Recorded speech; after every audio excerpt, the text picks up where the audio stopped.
Hello दोस्तों, आज फिर से एक बार हम बात करने वाले हैं ईरान और इजराइल के बीच चल रहे वॉर और लेटेस्ट अपडेट्स के बारे में।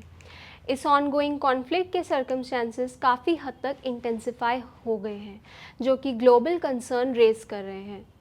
इजरायली एयर स्ट्राइक्स ने टारगेट करी हैं की लोकेशंस ईरान और सदर्न लेबनान की, जबकि ईरान ने रिटेलिएट किया मिसाइल और ड्रोन अटैक्स के साथ इजरायली और यूएस बेसिस पर। स्ट्रेट ऑफ हॉर्मुज, जो कि क्रूशियल है 20% ऑफ ग्लोबल ऑयल की सप्लाई के लिए, अब वो सेंटर बन चुका है वॉर की टेंशंस का। रिपोर्ट्स के अकॉर्डिंग ईरान ने इस पैसेज पर इनिशियली रिस्ट्रिक्शंस लगा दिए थे, बट बाद में नॉन हॉस्टाइल वेसल्स को अलाउ कर दिया, वो भी अंडर स्ट्रिक्ट कंडीशंस। इतना ही नहीं, सिविलियन कैजुअलिटीज़ भी रिपोर्ट की गई हैं, डिस्प्लेसमेंट और इंफ्रास्ट्रक्चर डैमेज के साथ। एनडीटीवी की एक रीसेंट रिपोर्ट के according US president Donald Trump और Indian prime minister Narendra Modi ने मिडिल ईस्ट क्राइसिस को लेकर फ़ोन पर बातचीत की, जो कि ईरान और इजराइल वॉर शुरू होने के बाद उनकी पहली कॉल थी। दोनों लीडर्स ने इस बात पर जोर दिया कि स्ट्रेट ऑफ हॉर्मुज को ओपन, सिक्योर और एक्सेसिबल रखना बहुत ज़रूरी है, क्योंकि ये ग्लोबल एनर्जी सप्लाई के लिए एक क्रिटिकल रूट है। इस कॉल के बाद पीएम मोदी ने एक्स पर ट्वीट किया, जिसमें उन्होंने कहा, received a call from President Trump and had a useful exchange of views on the situation in West Asia.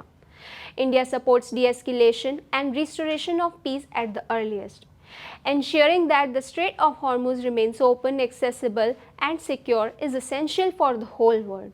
We agreed to stay in touch regarding efforts towards peace and stability.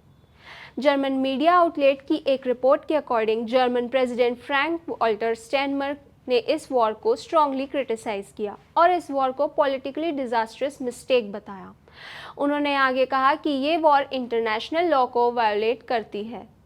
स्टैनमर ने यह भी highlight किया कि 2015 के nuclear deal के बाद Iran nuclear weapons develop करने से और दूर हो गया था, लेकिन बाद में यूएस ने इस डील को स्क्रैप कर दिया। उन्होंने वार्न किया कि इस कॉन्फ्लिक्ट की वजह से ट्रांस अटलांटिक रिलेशंस में गहरी दरार आ गई है और यूरोप को डिफेंस और टेक्नोलॉजी जैसे एरियाज में ज़्यादा इंडिपेंडेंट होने की ज़रूरत है। ओवरऑल उन्होंने इंटरनेशनल लॉ को फॉलो करने पर जोर दिया और कहा कि अगर ऐसे वायलेशंस को इग्नोर किया गया तो ग्लोबल स्टेबिलिटी और क्रेडिबिलिटी दोनों को नुकसान होगा। राउटर्स की एक रीसेंट रिपोर्ट के मुताबिक जेपी मॉर्गन के सीईओ जेमी डेमन ने ईरान इजराइल कॉन्फ्लिक्ट को लेकर कॉशियस ऑप्टिमिज्म दिखाया और कहा कि शॉर्ट टर्म रिस्क काफ़ी सीरियस है, लेकिन लॉन्ग टर्म में मिडिल ईस्ट की स्टेबिलिटी को लेकर वो थोड़ा ऑप्टिमिस्टिक हैं।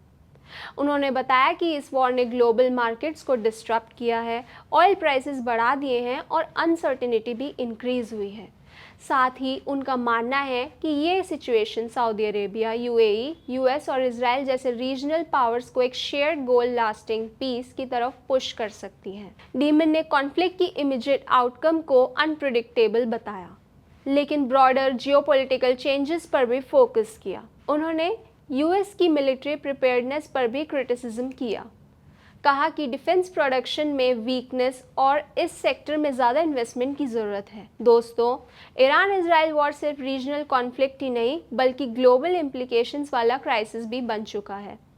स्ट्रेट ऑफ हॉर्मुज की strategic importance, oil supply disruption और सिविलियन कैजुअलिटीज से पता चलता है कि इकोनॉमिक और ह्यूमैनिटेरियन इम्पैक्ट दोनों बहुत सीरियस हैं। यूएस इंडिया की डिप्लोमेटिक एंगेजमेंट जैसे Trump Modi call D escalation और स्टेबिलिटी की कोशिश को हाईलाइट करती हैं। जर्मन प्रेसिडेंट स्टेनमर के क्रिटिसिज्म्स और डेमन की कॉशियस ऑप्टिमिज्म से पता चलता है कि ग्लोबल लीडर्स कॉन्फ्लिक्ट को लेकर डिवाइडेड हैं। कुछ इमीडिएट रिस्क पर फोकस कर रहे हैं, कुछ लॉन्ग टर्म पीस और जियोपॉलिटिकल बैलेंस को लेकर कंसर्न है। तो दोस्तों, ये था आज का latest update Iran Israel war के बारे में। इसी तरह के लेटेस्ट डेवलपमेंट्स के साथ मैं आपको फिर से मिलूंगी। तब तक के लिए सेफ रहिए और इन्फॉर्म्ड रहिए।